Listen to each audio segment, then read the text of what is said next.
Welcome to part 200 of We Finally Solved the Peace in the Middle East. Once again, we've lost troops. Civilians have lost their lives, including many children. We've spent billions of taxpayer money, and oil prices are through the roof. But at least this is for the greater cause of stopping their nuclear program? Wait, I thought a few months ago. As you know, their sites were obliterated. They're very evil nuclear sites. What, nuclear sites grow back like toenails or something?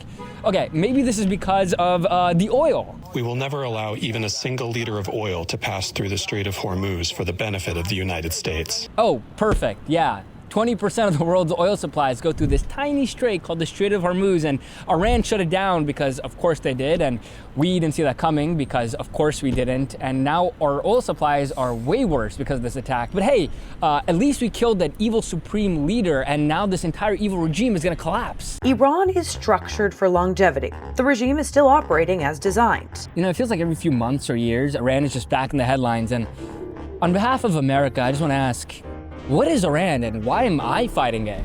And will this shit ever stop? Coming up, we're talking about the Middle East. Oh, they don't pay me enough for this. With special guest. Okay, so we booked Ayatollah Khomeini, but you won't believe what happened. Live from a random street corner in New York City, it's a show about the news.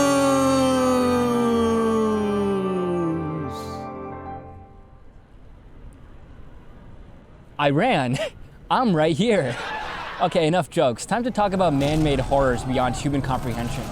Iran, the artist formerly known as Persia, is a country in the Middle East with a GDP about $1/3 to $500 billion and a population of about 92 million. To put that in context, that's the economic equivalent of Connecticut, but the population of 25 Connecticut's. And if they want to make that 26 Connecticut's by taking one of ours, that's a sacrifice I'm willing to make. Oh no, they'll get Connecticut's biggest city, Bridgeport. It's so beautiful this time of the year, said no one ever. Iran is a theocracy run by Supreme Leader Ayatollah Khomeini, the sequel, and oil is about 1/3 to 1/4 of the country's GDP. It sells 90% of its oil exports to one country, China, which is single-handedly keeping the entire country afloat. Even though Iran saw 4 revolutions or coups in the 1900s, each time fully replacing the previous government with an entirely new one, this current regime is the strongest yet because it has learned from the mistakes of previous governments.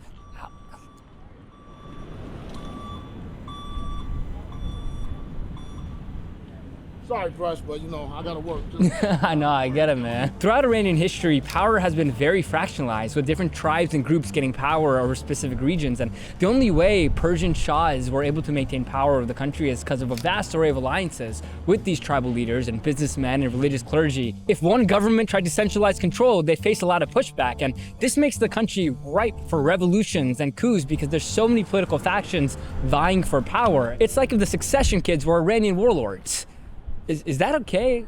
Is that graphic legal for us to make? And Iran's fractionalized political system is something America is all too familiar with because we actually helped stage a coup in 1953 when we helped overthrow the democratically elected Prime Minister Mohammad Mossadegh. And in 1951, he was Time Persons of the Year, which is like the Forbes 30 under 30 for world leaders, so you just knew some bad shit was about to happen.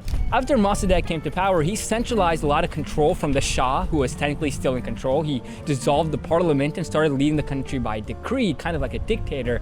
And his big prize was to nationalize the country's oil industry. And kind of like the Bloody Mary, if you're a Middle Eastern leader and you say oil 3 times to the mirror, then America appears behind you. The CIA was worried that the anti-West Mossadegh would take control of the country's oil industry, which at the time was largely run by a British oil company, and then would partner with the Soviet Union, giving the Soviet Union an enormous leg up over the US during the height of the Cold War. So the CIA partnered with the Britain's MI6 to fund protesters and religious clergy to speak up against Mossadegh and protest against them. They straight up paid people to do this. And surely enough, the coup was successful. Mossadegh was removed from power and the Shah was able to centralize control, and in exchange, he gave America and the UK a huge % of the profits from the oil industry. But this left an enormous power vacuum in Iran. The Shah was hated for seemingly seeming to be so American-backed and pro-West. Surely enough, in 1979, anti-American, very religious traditionalists protested against the Shah, and the religious clergy of Iran took power, establishing today's Iran regime. And learning from the mistakes of its predecessors, today's Iran regime is especially brutal to its civilians. Any protest can be met with the massacre of thousands of people. And in order to protect its power from being threatened or used by foreign forces as past governments had, it saw getting a nuclear weapon as essential to its survival. And where would they have gotten that idea from? Because in 1994, Ukraine gave up its nuclear arsenal in exchange for security guarantees from the United States and Russia. And how did that end up for them? In the 1990s, the Iraqis temporarily stopped their nuclear weapons program, and how did that end up for them? And in 2003, Gaddafi stopped his nuclear program, and 8 years later, he died in a NATO-led airstrike that forced him to hide in a drain pipe. And compare that to Kim Jong-un, who's got a nuke in one hand and a margarita in the other. That guy is always doing the dopest shit, like riding horses and shooting guns and eating the world's best food.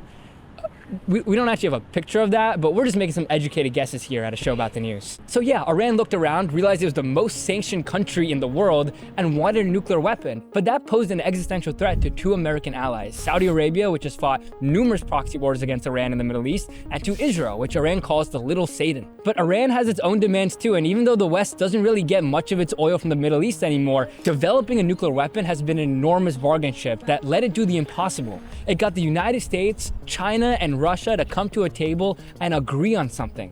The Iran nuclear deal, which basically was signed in 2015. And think about how impressive that is. My family can figure out what mains to order at a restaurant, and we have the identical taste buds. So getting these people to agree was an enormous feat of international diplomacy. So of course, we pulled out of it in 2018. The United States will withdraw from the Iran nuclear deal. After that, Iran accelerated its development of a nuclear weapon, but don't worry because our country's top diplomats are working hard right now to secure a new deal. Yeah, Trump's son-in-law Jared Kushner and Trump's crypto co-founder Steve Witkoff. That's just a guy from the bus. Surely these diplomats can give us some insight into what the f*** is going on right now. So how do you see this ending, this war? I don't know. Okay, so diplomacy is not working, and that's why we've been trying to bomb our way into stopping them from getting a nuclear weapon, which we thought worked last year, but it turned out it didn't because their nuclear sites are hundreds of feet under the ground, underneath mountains, protected by 60 feet of concrete. But you know what else keeps popping up in the headlines?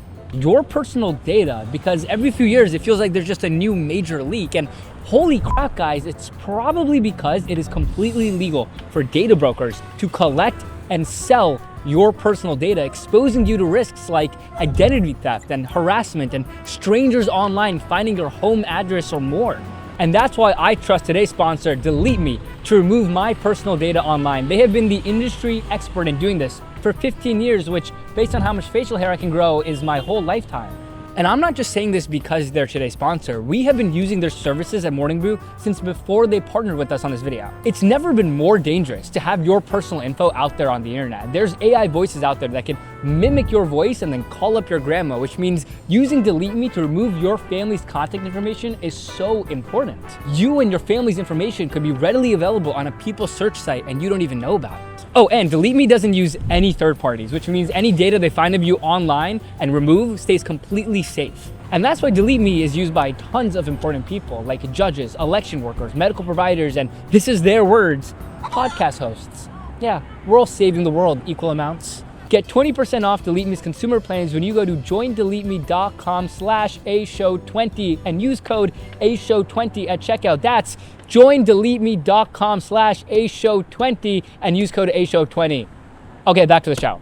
We brushed over so much history in this video, but the main takeaway is that Iran has had historically a very unstable political system, something that America has taken advantage of in a very short-sighted way, and something that makes today's Iranian regime especially desperate to survive. When we try to go after their weapons of mass destruction, they hit us where it hurts most: gas prices. By shutting down the Strait of Hormuz, we have no leverage over China, which is still buying 90% of their oil, and the 2015 nuclear deal is pretty much impossible to revive, according to many experts. All this makes Iran seem like a problem that's gonna remain unsolvable for a while.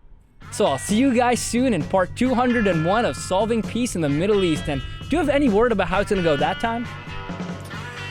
I don't know. I know this, that President Trump is the wrong guy to go up against. That's what I know. The lives of courageous American heroes may be lost, and we may have casualties. 6 U.S. service members have been killed in action. Donald Trump spent his Sunday to golf at his course in Miami. One nation, we grieve for the true American patriots. Another service member has died in the Middle East. And sadly, there will likely be more. Tragic things happen. It's front page news. I get it. The press only wants to make the president look bad. President Trump's moral clarity on Iran today is so vital. Within days of that ceremony, Donald Trump's PAC sent out a fundraising email using the official White House photograph. By the way, this email offers donors attendance to private national security briefings. No, I'm not putting troops anywhere.